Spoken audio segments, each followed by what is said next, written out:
اور یہ وہ مسائل ہیں جن کی ہمیں آئے دن ضرورت پڑتی ہے۔ کوئی بھی مسلمان ان مسائل سے بری نہیں ہے۔ ہر ایک پر، خواہ وہ مرد ہو یا عورت ہو، ان مسائل کا سیکھنا ضروری اور لازمی ہے۔ جیسے آج بہت سارے نوجوانوں نے اپنی عادت بنا لی ہے، وہ کہتے ہیں کہ بس فرض پہ اکتفا کرنا ہی ہمارے لیے ضروری ہے، لازمی ہے، اس کے علاوہ سنت مؤکدہ اور غیر مؤکدہ کوئی کچھ نہیں ہے۔ کیا ہم دین حق کو پھیلانے میں معاون بنتے ہیں؟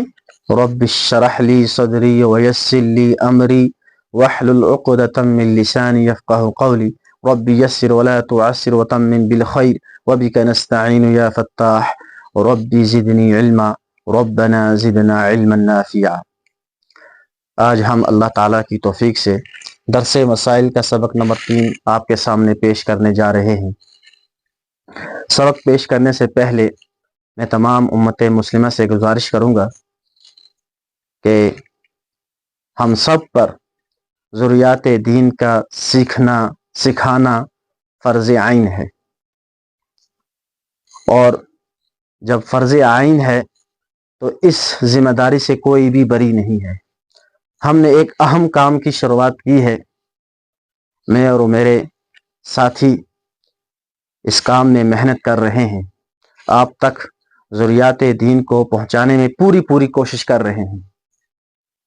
ہمارا کام آپ تک پیغام کو پہنچانا ہے، اللہ کے دین کو پہنچانا ہے، اور آپ کا کام یہ ہے کہ آپ اس کو سنیں، اس سے فائدہ حاصل کریں، اور پھر دین کی تبلیغ کی غرض سے دوسروں تک پہنچائیں۔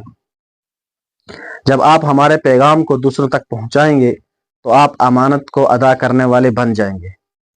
ہمارے پاس جو امانت ہے ہم وہ آپ تک پہنچا رہے ہیں، اور آپ کا کام یہ ہے کہ آپ اس کو آگے دوسرے لوگوں تک پہنچائیں، تاکہ دینی علوم عام ہوتے چلے جائیں، اور یہ وہ مسائل ہیں جن کی ہمیں آئے دن ضرورت پڑتی ہے۔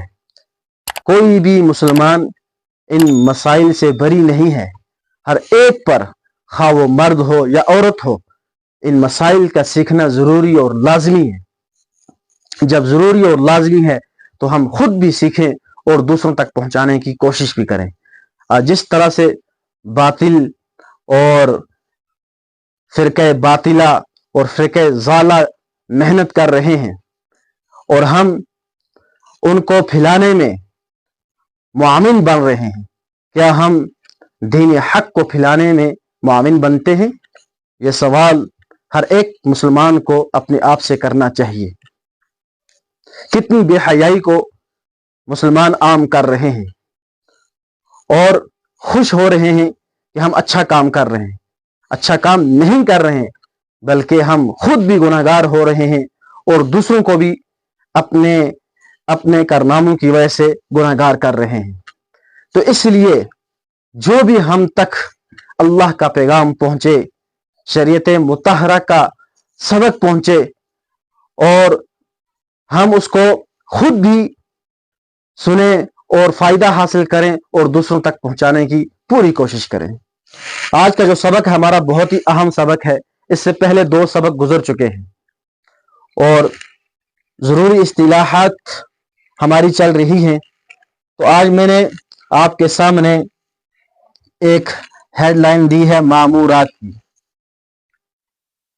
پورے احکام کو 2 حصوں میں تقسیم کیا جاتا ہے، ایک کا نام مامورات ہے اور دوسرے کا نام منہیات ہے۔ مامورات کا مطلب کیا ہے کہ وہ حکم جن کے کرنے کا اللہ تعالیٰ نے ہمیں پابند بنایا ہے، اور اس طرح منہیات سے وہ احکام مراد ہوں گے جن کے نہ کرنے کا اللہ تعالیٰ نے ہم کو پابند بنایا ہے۔ تو مامورات پہ ابھی درس چل رہا ہے، تو مامورات میں فرض اور واجب گزر چکے ہیں۔ اگر آپ نے درس مسائل کا سبق نمبر 1 اور 2 نہیں دیکھا ہے، آپ اس کو اچھی طرح دیکھ لیں، تب جا کے آج کا درس سمجھ میں آئے گا۔ تو فرض اور واجب پہ تفصیلی گفتگو ہو چکی ہے۔ آج ہم جو بات کریں گے سنت اور مستحب پر۔ تو آئیے ہم آج کے درس کا آغاز کرتے ہیں. اللہ تعالیٰ ہمارے لیے اس درس کا سمجھنا آسان فرمائے, سمجھانا آسان فرمائے. آج بات ہوگی سنت پر. سنت کہتے کس کو ہیں؟ تو سنت کی تعریف یہ ہے, وہ فعل ہے جس کو نبی صلی اللہ علیہ وسلم یا صحابہ کرام رضی اللہ تعالی عنہم اجمعین نے کیا ہو. سنت وہ کام ہے جو آپ صلی اللہ علیہ وسلم سے اور صحابہ کرام سے ثابت ہو. پھر سنت کی دو قسمیں نکلتی ہیں, ایک ہے سنت مؤکدہ اور دوسری قسم ہے سنت غیر مؤکدہ. پہلے لفظ کو سمجھیے, پہلی سنت میں ہے مؤکدہ اور دوسری قسم میں ہے غیر مؤکدہ. مؤکدہ کا مطلب کیا ہے؟ یہ عربی لفظ ہے, اس میں مفعول کا صیغہ ہے. اکدہ یؤکد تاکیدن, اس کے معنی ہے کسی کام کے کرنے میں تاکید کرنا. جس طرح ہم کہتے ہیں کہ تاکیدن میں آپ سے یہ کہتا ہوں کہ فلاں کام کر لینا, تو گویا کہ وہ کام جس کی اہمیت بیان کر دی گئی ہو, جس کے کرنے کا حکم دیا گیا ہو, تاکیدن جس پر زور دیا گیا ہو کہ یہ کام کرنا ہے. تو مؤکدہ کا مطلب سنت مؤکدہ وہ سنت جس کی تاکید کر دی گئی ہو. اب اس کے مقابلے میں سنت غیر مؤکدہ وہ کام جس کی تاکید نہ کی گئی ہو, جس پہ زیادہ زور نہ دیا گیا ہو. اب ہم تعریف سمجھتے ہیں. سنت مؤکدہ وہ فعل ہے جس کو رسول اللہ صلی اللہ علیہ وسلم یا صحابہ کرام رضی اللہ تعالی عنہم اجمعین نے ہمیشہ کیا ہو یا کرنے کی تاکید کی ہو. آپ وسلم نے ہمیشہ کیا ہو یا کرنے کا حکم دیا ہو, تاکید کی ہو, بلا عذر ترک نہ کیا ہو. تو یہ سنت مؤکدہ کی تعریف ہوئی. اب اس کا حکم کیا ہے؟ اس کا اہتمام کرنا واجب کے قریب ہے. یعنی سنت مؤکدہ کا بجا لانا یہ واجب کے قریب قریب ہے. جس طرح واجب کا ادا کرنا ضروری اور لازمی ہے, ایسے ہی سنت کا ادا کرنا بھی ضروری ہے لیکن واجب سے کم ضروری ہے. یوں سمجھے کہ واجب کے قریب قریب ہے. بلا عذر چھوڑنے والا اور اس کی عادت بنانے والا فاسق اور گناہگار ہے. سنت مؤکدہ کو چھوڑنے والا بغیر کسی عذر کے, جیسے آج بہت سارے نوجوانوں نے اپنی عادت بنا لی ہے. وہ کہتے ہیں کہ بس فرض پہ اکتفا کرنا ہی ہمارے لیے ضروری ہے, لازمی ہے, اس کے علاوہ سنت مؤکدہ اور غیر مؤکدہ کوئی کچھ نہیں ہے. اب چونکہ فرقہ باطلہ پرزور محنت کر رہے ہیں تو اس لیے سنت کی اہمیت ہمارے دلوں سے نکلتی چلی جا رہی ہے. تو یہ آخری دور ہے. اس دور میں سنت کو زندہ کرنا انگارے کو ہاتھ میں پکڑنے کی مانند ہے. تو اس لیے جہاں تک ہم سے ہو سکے ہم سنت کو چھوڑنے والے نہ بنے بلکہ سنت کو بجا لانے والے بنے. تو اس لیے سنت مؤکدہ کا حکم یہی ہے کہ اس کا کرنا ضروری ہے, واجب کے قریب قریب ہے, اور بلا عذر چھوڑنے والا اور اس کی عادت بنانے والا فاسق اور گناہگار ہوتا ہے, اور اللہ کے رسول صلی اللہ علیہ وسلم کی شفاعت سے محروم ہوگا وہ. تو اس لیے جہاں تک ہو سکے ہمیں سنت مؤکدہ کا اہتمام کرنا چاہیے. بلا عذر کبھی بھی سنت مؤکدہ کو نہیں چھوڑنا چاہیے. اس کے بعد سنت کی دوسری قسم سنت غیر مؤکدہ. سنت غیر مؤکدہ وہ فعل ہے جس کو نبی کریم صلی اللہ علیہ وسلم یا صحابہ کرام رضی اللہ تعالی عنہم اجمعین نے کیا ہو اور بغیر کسی عذر کے کبھی ترک بھی کیا ہو. یعنی وہ فعل ہوگا جو آپ صلی اللہ علیہ وسلم سے ثابت ہو اور آپ نے اکثر کیا ہو, کبھی کبھار چھوڑ دیا ہو, بغیر کسی عذر کے بھی اللہ کے رسول صلی اللہ علیہ وسلم نے اس کو چھوڑ دیا ہو. تو ایسا کام سنت غیر مؤکدہ کہلاتا ہے. اس کا حکم کیا ہے؟ اس کا کرنے والا ثواب کا مستحق ہوتا ہے, اسے ثواب ملتا ہے, اور چھوڑنے والا عذاب کا مستحق نہیں ہوتا. یعنی اگر اس کا